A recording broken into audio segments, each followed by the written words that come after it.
Good morning, Ted. Good morning din, DJ Chacha. Happy New Year and Merry Christmas sa inyong dalawa.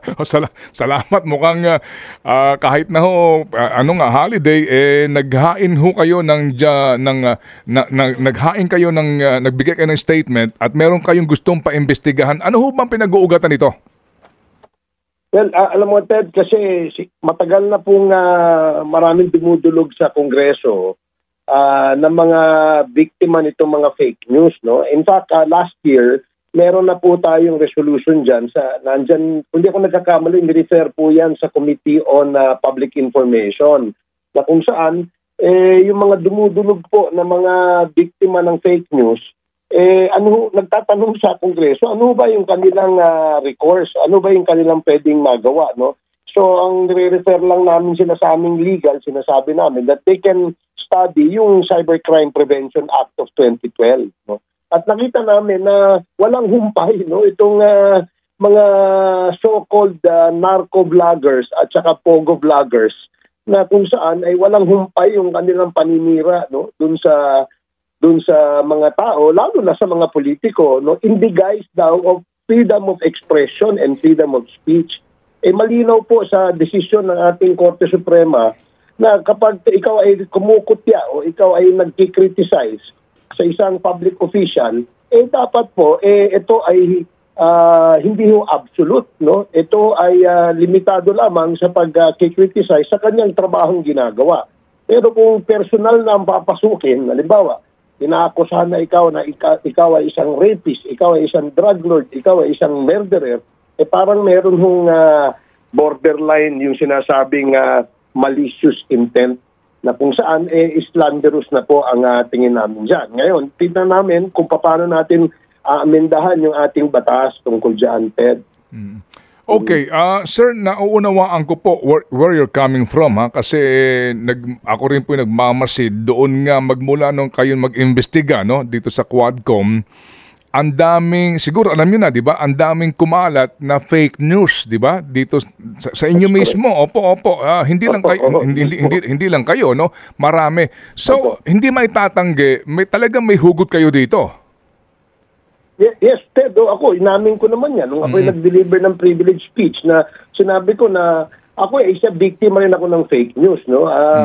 Kailangan ko lang sabihin 'yan nang sa ganon malaman po ng ating mga kababayan na wala pa lang pinipili itong mga fake news. Hindi guys, ang lagi yung palusot nitong mga vloggers na ito, na narco-vloggers na ito, sinasabi nila freedom of speech, freedom of expression. Gaya nga po nung sinasabi natin, hindi naman po absolute yan. Meron pong hangganan at may limitasyon yan. Hindi naman pwedeng manirang puri ka na wala kang basihan. Ipakalat mo sa buong social media, di ba? Ito kasing mga narco-vloggers, Ted, I'm sure you are familiar, na pag maraming engagement ito, maraming likes and shares ito, kumikita pa itong mga to. So kung maninirang puri sila, nagiging controversial yung kanilang mga post, kumikita pa itong mga ito. Kaya tuwa ito, nanggigigil ito kapag ito ay nagpapahayag ng mga fake news. Opo. Sige. So, ano po ang balak ho ninyo dito? Kailan kaya ito? At anong mga komite ang posible pong humawak sa pagdinig? Well, doon po sa resolution na inihain namin bago po mag-break ang Kongreso sa Christmas break, nirefer po itong resolution na ito sa tatlong committee po Committee on Public Information, Committee on Information Technology, at saka Committee on Public Order. Ted, no, dito yata nirefer itong aming resolution na ito. So, ang layunin nito ay hindi para pigilan yung mga pagpapahayag malayang pagpapahayag ng kahit sino. Wala hong problema dyan. Kung mag-criticize din lang po sila, para lang po dumami yung kanilang likes and shares and engagement para kumita sila, medyo may something is wrong, di ba, sa aking palagay. So, dapat masilip ng mabuti, magkaroon ng regulatory framework itong paggamit ng social media. Alam mo, Ted, kagaya niya, no, na sinasabi natin, kung gagamit din lang kayo ng social media at para magpahayag kayo ng inyong saloobin o opinion sa mga issue, di ba? Iwasan niyo yung paninirang puri. Ang gawin nyo, magpahayag kayo ng condemnation doon sa pag-aggression ng China doon sa West Philippine Sea. Hindi yung inaaway mo yung kapwa Pilipino mo, awayin mo yung kalaban. Yun ang aking paliwanag dyan, Ted. Well, ano naman yan, kumbaga kanya-kanya pong paggalang sa pananaw, sa anuman pong mga usapin, but basically nga, ang inyo pong gustong tukuyin talaga dito ay yung pong paggamit po sa social media para doon pa sa pagpapakalat ng maling informasyon at paninira po. Opo, 'di ba? So that's a very thin line, Kong Ace, no? Pag pinag-usapan nga natin yung freedom vis-a-vis yung pong sinasabi na posibleng regulasyon. Dito ba meron na kayong ano ito? YouTube ba 'to? Ano ba itong mga medium na inyong gustong tukuyin dito kung sakasakali, Kong Ace? Ano po ito, Ted, no? In general terms, the whole social media, no, kung saan gumagamit ng mga paraan sa pagpapakalat o pagpepedel ng fake news ang mga vloggers na ito. Meron, alam mo, Ted, kasi simula po nang nagkaroon ng social media, maraming Pilipino naging sinungaling. Maraming Pilipino naging suddenly became political analyst, no? Walang problema 'yun, opinion nila 'yun eh. 'Di ba? Yung iba nagiging journalist na. Kaya nga ang aming dito, imbitahin din namin yung mga respetadong mga journalist na ang kanilang pananaw tungkol dito sa pagkalat ng mga fake journalist, no? Meron naman diyan yung mga laos na ng mga journalisted siguro naghahanap buhay. Kaya siguro gusto ng social media, pumapasok sa social media. So, yun ang I think dapat natin. Walang problema kung magmurahin kami ng murahin, wala namang problema yun pero criticize kami tungkol doon sa aming poor performance o hindi kaya sa aming pag-aabuso, yun. Walang problema yun sa amin. Kahit araw-araw bombahin kami, walang problema. Pero yung magpakalat ka ng fake news o isang news na wala ka namang legal na basihan, o ika nga kahit na iota of truth, iota of evidence, medyo malaking problema po yan. Sige, so ako naman din dito, Kong Ace, ay interesadong malaman kung ano ang magiging pag-aaral ninyo o resulta ng pagdinig doon sa management nitong mga social media platform na ito. Yung kanila din namang responsibilidad kasi halimbawa, no, sa YouTube, kung klaro naman talaga na pawang kasinungalingan at pawang nakakapapanira, no, ng puri, ng pagkatao, ng personalidad yung isang sinasabing vlog na yan o anuman, bakit hindi kitang-kita mo naman, 'di ba? Bakit hindi nagkukusa yung management ng platform? Yung ba sasakupin din ninyo? Yes, kasama rin 'yan, Ted, no? Yung lahat ng social, yung Facebook, yung TikTok, yung yung YouTube and other social media platforms, no? Iimbitahin din natin 'yan para magbigay din sila ng kanilang suggestion kung paano natin paano tayo magkakaroon ng isang regulasyon para diyan, no? Huwag lang nilang limitahan yung yung freedom of expression tsaka freedom of speech, ipaglalaban po natin 'yan. Ang atin lamang nililimita rito ay yung pagkalat ho ng fake news. Yun ho ang ating kung wala namang basihan, dapat may pananagutan din yung nag-post. Halimbawa, nag-post ako mismo nag-post ako at sinabi ko yung isang kongresista ay magnanakaw, no, dahil meron ho akong ebidensya, nakita ko na meron ho siyang mga ghost na mga empleyado o ghost na mga project. Yun, nila yun, ikalat nila yun. Pero yung mag-iimbento na wala ngang iota of truth, iota of evidence, para lang makapanirang puri dahil dun sila sumusuporta sa mga kalaban.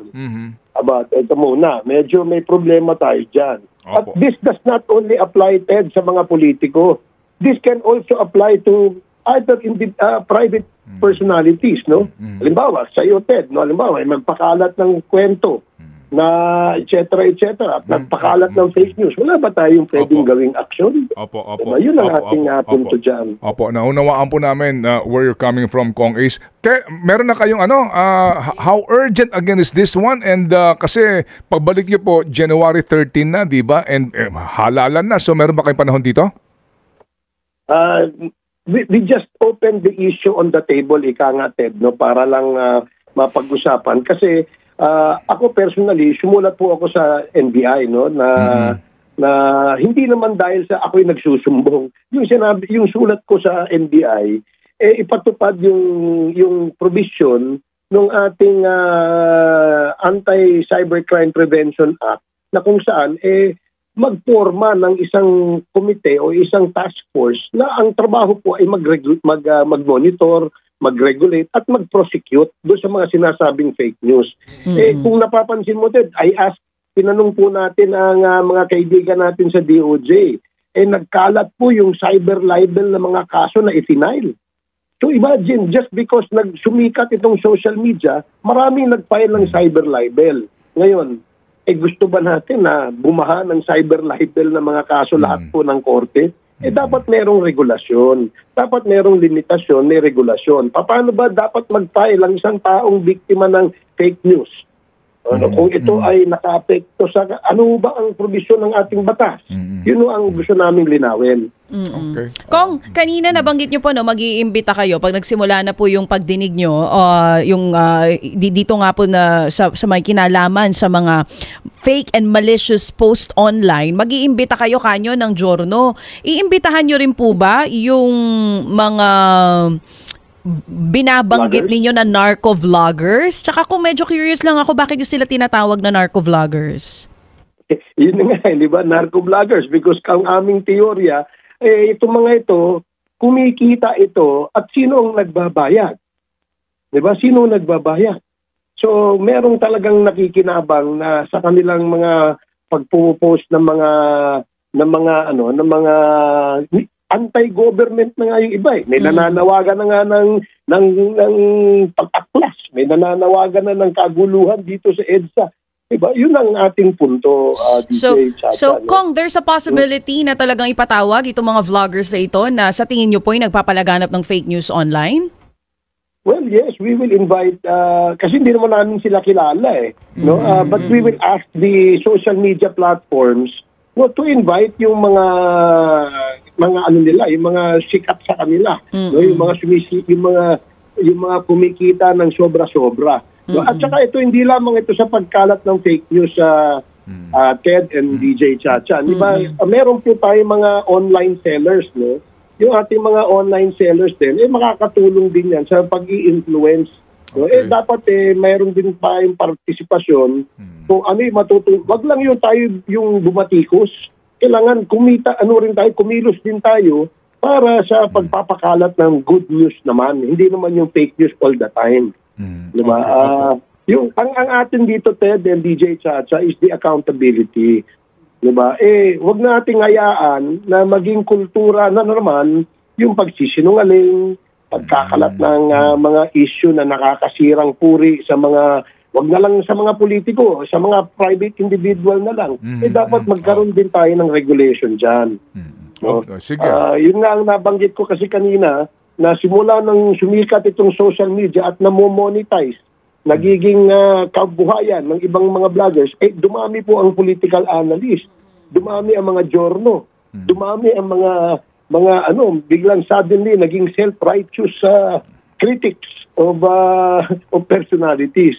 And I'm sure naintindihan ng totoong journalist yan, kagaya ninyo, kung ano yung nagawa nitong social media na ito. And I think you will also agree with me na dapat magkaroon ng regulasyon o regulatory framework. Opo. Again, naunawaan po namin, Kong Ace, itong importansya at relevance na inyo pong panukalang ito. Kami aantabay at as usual, tatawag ko kami sa inyo para maipaliwanag ho ninyo ang mithiin po nito pong inyong mga ginagawang aksyon. Sa gitna ng lahat, Kong Ace, ang aming bati pa rin sa inyo. Happy New Year pa rin, sir. Happy New Year, Ted. Happy New Year, DJ Chacha. Alam mo, after this interview, sigurado yan, marami magre-react. Yan ang babantayan natin.